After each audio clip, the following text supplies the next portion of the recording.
कि मुझे याद आ रही है कि बहुत दिनों के पहले एक बार मैं जब रांची आया था तो उस समय सीपी सिंह साहब ने मुझे ये रोड पर लाकर बताया था कि यहाँ फ्लाईओवर बनाने की आवश्यकता है। और उसके बाद लगातार संजय जी इसका पीछा करते रहे और उन्होंने भी इसको बार बार इस मांग को दोहराया।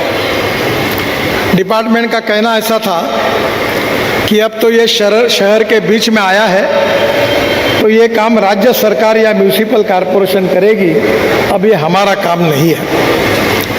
पर मुझे खुशी है कि संजय जी के लगातार आग्रह के कारण, पीछे लगने के कारण आज फ्लाईओवर पूरा हुआ है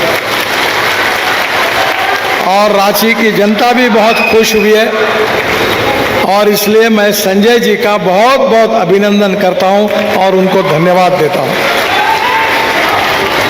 आज उन्होंने जो भाषण में 2-3 बातें कही है कि ये जो एलिवेटेड रोड बना है इसको विशेष रूप से यहाँ की जो चित्रकला है उसके द्वारा चित्रित करने की भी मांग की है। मैंने उनको सुझाव दिया है कि यहाँ के चित्रकला महाविद्यालय के विद्यार्थियों को इकट्ठा करके वो प्रपोजल हमें दीजिए, हम उसके ऊपर ब्यूटिफिकेशन कार्यक्रम के अंतर्गत पूरी तरह उसको सुंदर करने के लिए मैं मंजूरी देता हूँ। दूसरी बात जो उन्होंने कही है कि रांची एक विकसित शहर है और शहर को रिंग रोड चाहिए और इसलिए यहाँ 4 पैकेजेस है, एक हमने बनाया है और 3 राज्य सरकार के हैं और इसलिए इसके बाद में पूरे शहर को रिंग बनना बहुत ज़रूरी है। मैंने इंक्वायरी की, इसका खर्चा कम से कम 6,000 करोड़ रुपए है। अभी उन्होंने इसकी मांग की है। मैं घोषणा करता हूं कि इसका डीपीआर बनाने के आदेश मैंने तुरंत दिए हैं और ये भी सपना निश्चित रूप से पूरा होगा। उन्होंने और एक बात कही है कि पब्लिक ट्रांसपोर्ट में सुधार करने की आवश्यकता है। मैं लगातार नए नए इनोवेटिव ट्रांसपोर्ट की बात करता हूँ। हम देश में 360 रोप वे, केबल कार और फेनिकुलर रेलवे बना रहे हैं।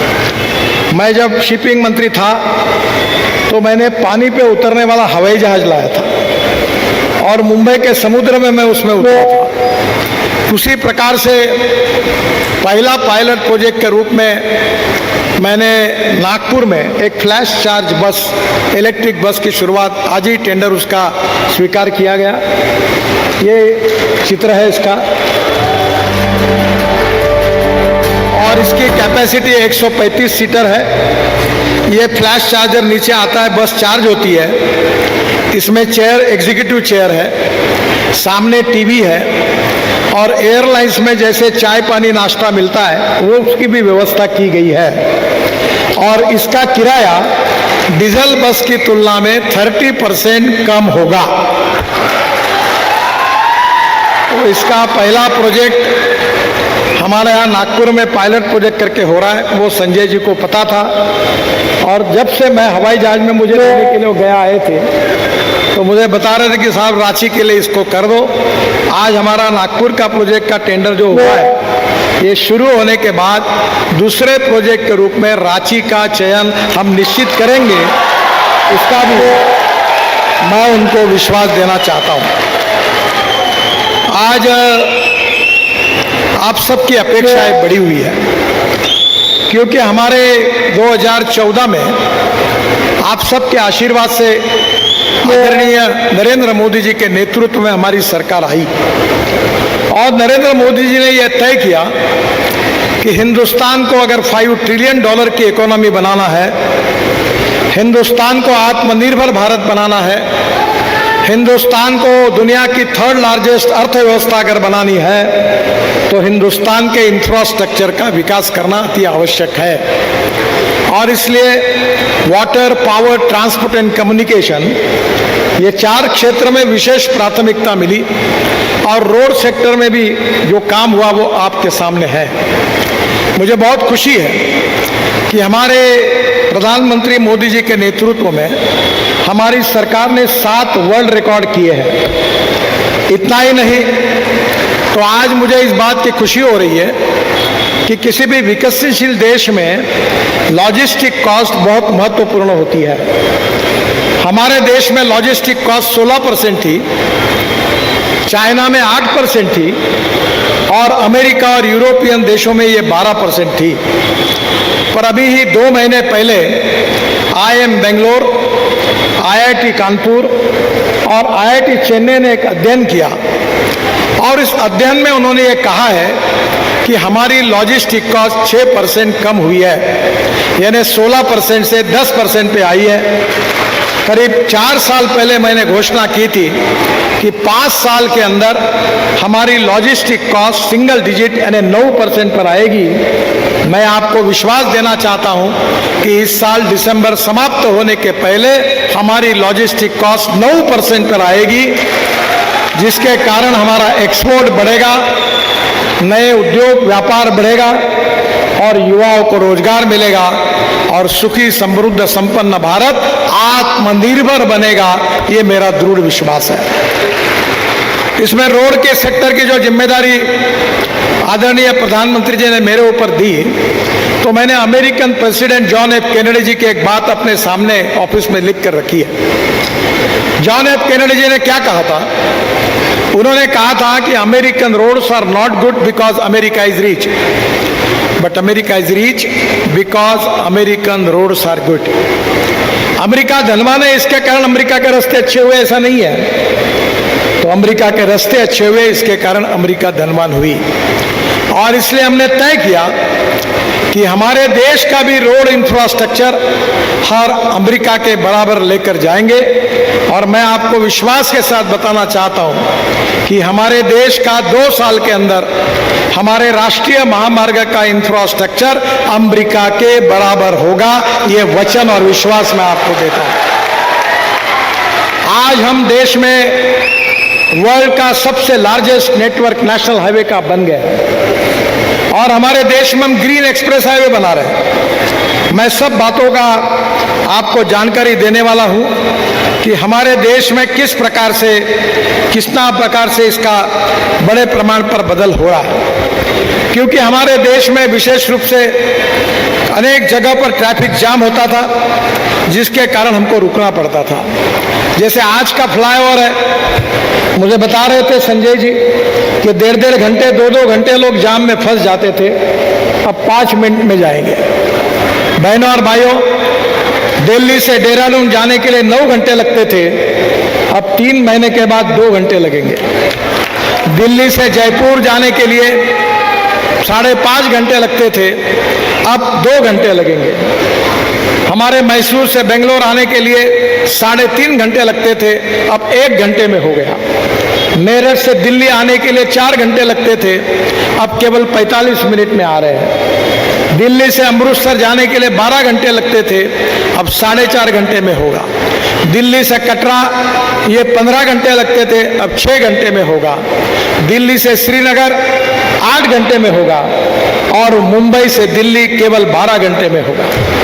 ये ऐसे हम 36 हाईवे बना रहे हैं। उसमें झारखंड में भी हम लोग 1 लाख करोड़ रुपया खर्चा करके बड़े बड़े कॉरिडोर बना रहे हैं।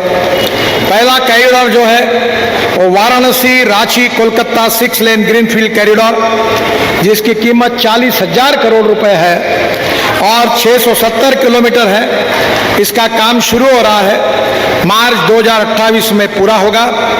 इसकी लंबाई 203 किलोमीटर झारखंड में है और इसके ऊपर हम 10,000 करोड़ रुपए खर्चा कर रहे हैं। झारखंड में चतरा, हजारीबाग, रामगढ़ और बोकारो जिलों से होकर गुजरता है और 14 घंटे का समय कम होकर 6 घंटे होगा। इसमें 13 आर्थिक नोड्स है, 24 लॉजिस्टिक मोड्स है, 7 पर्यटन स्थल है, 14 धार्मिक स्थलों से जुड़ता है, 7 राष्ट्रीय राजमार्ग है, 11 बड़े रेलवे स्टेशन है, 2 समुद्री बंदरगाह है और 5 हवाई अड्डे हैं। इस रोड के कारण एक बहुत बड़ा चेंज आर्थिक विकास में झारखंड में होगा। कोलकाता पोर्ट और कुल्पी पोर्ट के लिए कनेक्टिविटी होगी। और एयरपोर्ट्स में बोकारो, रांची, कोलकाता, कोलिगोड़ा, काजी नजरुल एयरपोर्ट्स में सीधा संपर्क होगा और लॉजिस्टिक कॉस्ट भी इससे कम होगी।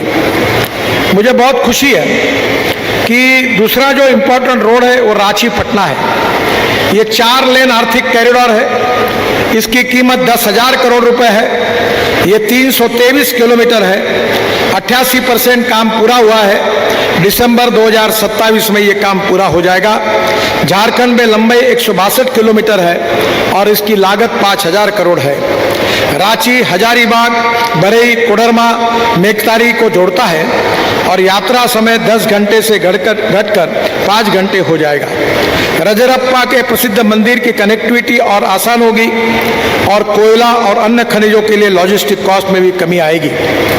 इसके साथ साथ तीसरा जो कॉरिडोर है वो रांची वाराणसी 4 लेन इकोनॉमिक कॉरिडोर है। ये 2 लेन टू 4 लेन हुआ है। इसकी कीमत 13,000 करोड़ रुपए है। ये 413 किलोमीटर है। 60% काम पूरा हुआ है और जनवरी 2028 में इसका उद्घाटन होगा। ये काम पूरा होगा।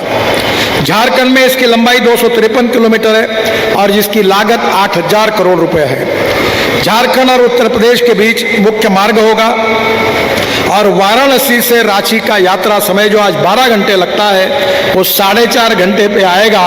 ये मैं आपको विश्वास दिलाना चाहता हूँ। झारखंड के गढ़वा, पलामू, लोहरदगा और लातेहार जिलों के आर्थिक विकास में मदद होगी। बाबा बंशीधर के प्रसिद्ध मंदिर से ये जुड़ता है। कुरू, चंदवा, मणिका, सदरबरा, रमना, मेराल और हरिहरगंज जैसे प्रमुख शहरों को बेहतर कनेक्टिविटी प्रदान होगी और इससे ट्रैफिक की गति भी तेजी आएगी।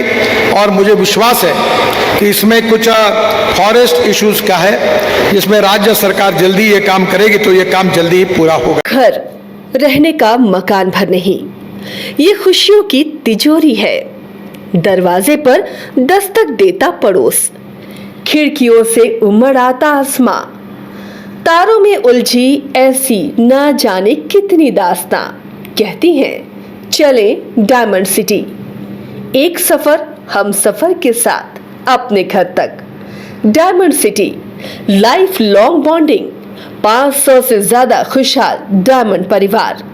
जल्दी करें, सिर्फ 200 फ्लैट बाकी। आज ही बुक करें अपना आशियाना।